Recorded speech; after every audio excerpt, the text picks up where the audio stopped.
ಶೆಕೆ ಆಗ್ತಿದೆ. ಅದು ಅಲ್ಲದೆ ನನ್ಗೆ ತುಂಬಾ ಜಾಸ್ತಿ ನಿದ್ದೆ ಬರ್ತಿದೆ. ಏ ಇವಾಗೇನೋ AC ಹಾಕು ಅಂತ ಹೇಳ್ತಿದ್ಯಾ. ನಾಳೆ ನೀನು ಅಜ್ಜಿ ಜೊತೆ ಊರ್ಗ್ ಹೋಗ್ತೀಯಲ್ಲ, ಅಲ್ಲೇನು AC ಸಿಗೋದಿಲ್ಲ ನಿನಗೆ. ಅಮ್ಮ ಮಯಾಂಕ್ ನಿಜ ಹೇಳ್ತಿದ್ದಾನ? ಅಜ್ಜಿ ಮನೇಲಿ ಎಸಿ ವರ್ಕ್ ಆಗಲ್ವಾ? ಈ ಮಾತಲ್ಲ ಅಲ್ಲಿಗೋಗಿ ಮಾತಾಡೋಣ. ಇವಾಗ ಮಲ್ಕೋ, ಬೆಳಗ್ಗೆ ಬೇಗ ಎದ್ದೊಳ್ಬೇಕು. ಮಗಳೇ ಪ್ರಿಯಾ, ಊರಲ್ಲಿ ಇಷ್ಟೊಂದು ಫ್ರೆಶ್ ಏರ್ ಇರುತ್ತೆ, ಆಗ ನಿನಗೆ AC ಅವಶ್ಯಕತೆನೇ ಇರೋದಿಲ್ಲ. ನೀವಿಬ್ರು ಅಲ್ಲಿ ಹೋಗಿ ನೋಡ್ತೀರಾ ಎಷ್ಟು ಎಂಜಾಯ್ ಮಾಡ್ತೀರಾ ಅಂತ. ಹಾ, ಅದು ಅಲ್ಲೋಗಿ ನೋಡ್ಕೊಳ್ಳೋಣ. ಆ ವಿಷಯ ಬಿಡಿ. 3 ತಿಂಗಳು ಅಲ್ಲಿ ಹೆಂಗಿರ್ತೀವೋ ಅನ್ನೋದು ಯೋಚನೆ ಆಗ್ಬಿಟ್ಟಿದೆ. ಈ ಸಮ್ಮರ್ ಅಲ್ಲೇ ಇರ್ಬೇಕಾ ನಿಮ್ಮಮ್ಮ ಫಂಕ್ಷನು? ಸುಹಾನ, ಮಧು ಅವರ ಅತ್ತಿಗೆ ಈ ಮದುವೆ ಚಳಿಗಾಲದಲ್ಲೇ ಮಾಡ್ತಾ ಇದ್ದಾರೆ. ಅದಕ್ಕೆ ಅನ್ಕೋ ಬಂಧುಗಳ ಕಾರ್ಯವನ್ನು ಇಟ್ಕೊಂಡಿದ್ದಾರೆ ಅಂತ. ಇದರಿಂದ ವಿಷಯ ದೃಢಪಟ್ಟಿದೆ ಅಂತ.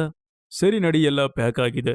ಸಮಯಕ್ಕೆ ಮಲ್ಕೋ, ಬೆಳಗ್ಗೆ ಮತ್ತೆ ನಾನು ಕಾರು ಡ್ರೈವ್ ಮಾಡ್ಬೇಕು. Good night.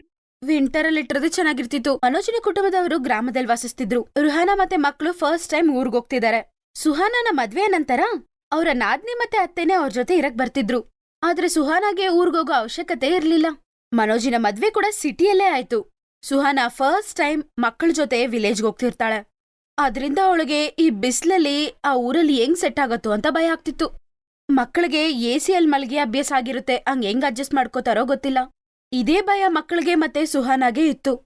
ಮಾರನೇ ದಿನ ಮನೋಜ್ ಸುಹಾನ ಮತ್ತೆ ಮಕ್ಕಳ ಜೊತೆ ಮನೆಗೆ ಹೋಗ್ತಾನೆ. ಅರೇ ಸುಹಾನಾ, ಏನಾಯ್ತಮ್ಮ? ಲಾಸ್ಟ್ ಟೈಮ್ ನಿನ್ನ ನೋಡಿದಾಗ ತುಂಬಾ ಚೆನ್ನಾಗಿದ್ದೆ, ಇವಾಗ ತುಂಬಾ ಸಣ್ಣಕ್ಕಾಗ್ಬಿಟ್ಟಿದ್ಯಾ. ಮಕ್ಕಳು ಕೂಡ ಸಣ್ಣ ಆಗ್ಬಿಟ್ಟಿದಾರೆ ತಾಯಿ. ಏನಾಯ್ತು? ಏನಾದ್ರೂ ಆರೋಗ್ಯ ಸರಿ ಇಲ್ವಾ? ಇವರು ಊರಿಗೆ ಬಂದಿದ್ದಾರೆ. ಇವಾಗ ನಿಮಗಿಷ್ಟ ಬಂದಂತೆ ಅವ್ರಿಗೆ ತಿನ್ಸೋದು ಮಾಡಿ. ಅರೆ, ಅದ್ರ ಬಗ್ಗೆ ಚಿಂತೆ ಮಾಡ್ಬೇಡ. ಮಕ್ಕಳು ಚೆನ್ನಾಗ್ ಆರೋಗ್ಯವಾಗಿ ನಿನ್ ಜೊತೆ ಮನೆಗ್ ಬರ್ತಾರೆ ನೋಡು.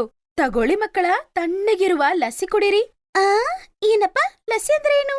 ಮಕ್ಕಳ, ಗಟ್ಟಿ ಮೊಸರಿಂದ ಲಸ್ಸಿ ಮಾಡ್ತಾರೆ, ಕುಡಿದ್ ನೋಡು, ಚೆನ್ನಾಗಿರುತ್ತೆ. ಅಜ್ಜಿ, ನಾನು ಲಸ್ಸಿ ಕುಡಿಬೇಕು. ಸರಿ ಸರಿ ಮಕ್ಕಳ. ಮಧು ಮಧು, ಆ ಲಸ್ಸಿ ಬಾಟಲ್ ತಗೊಂಡ್ ಬಾ ಬೇಗ. ಅತ್ತೆ ಸಾಕು, ಇದ್ರಲ್ಲೇ ಅವ್ರಿಬ್ರಿಗೂ ಅರ್ಧ ಕೊಡ್ತೀನಿ. ಅವ್ರ ಕೈಯಲ್ಲಿ ಕುಡಿಯೋಕ್ಕಾಗೋದಿಲ್ಲ. ವೇಸ್ಟ್ ಮಾಡ್ತಾರೆ.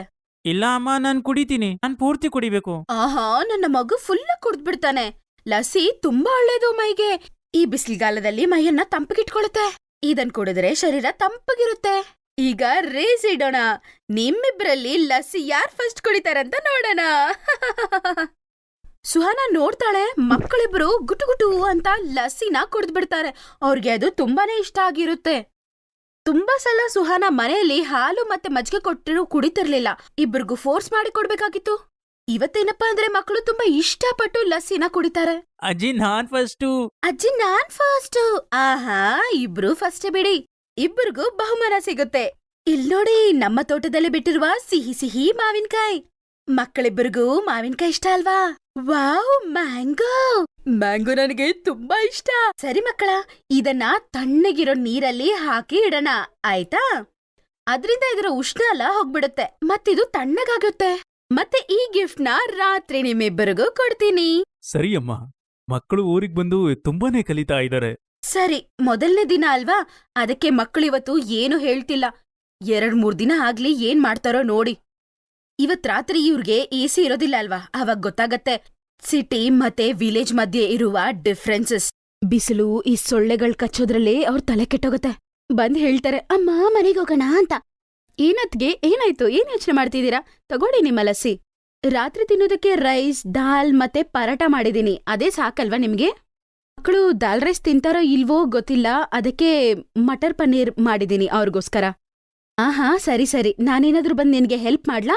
ಬೇಡ ಬೇಡ ಅತ್ಗೆ, ತುಂಬಾ ಜನ ಇದಾರೆ ಅಲ್ಲಿ ಹೆಲ್ಪ್ ಮಾಡಕ್ಕೆ. ನೀವ್ ರೆಸ್ಟ್ ತಗೊಳ್ಳಿ. ತುಂಬಾ ದಿನ ಆದ್ಮೇಲೆ ಮೀಟ್ ಮಾಡ್ತಿದೀವಿ ನಾವು. ಸ್ವಲ್ಪದಲ್ಲಿ ಕೆಲ್ಸ ಮುಗಿಸ್ಕೊಂಡ್ ಬಂದ್ ನಿಮ್ ಹತ್ರ ಮಾತಾಡ್ತೀನಿ. ಇವಾಗ ಅಮ್ಮನ್ ಜೊತೆ ಕುತ್ಕೊಂಡು ಮಾತಾಡಿ.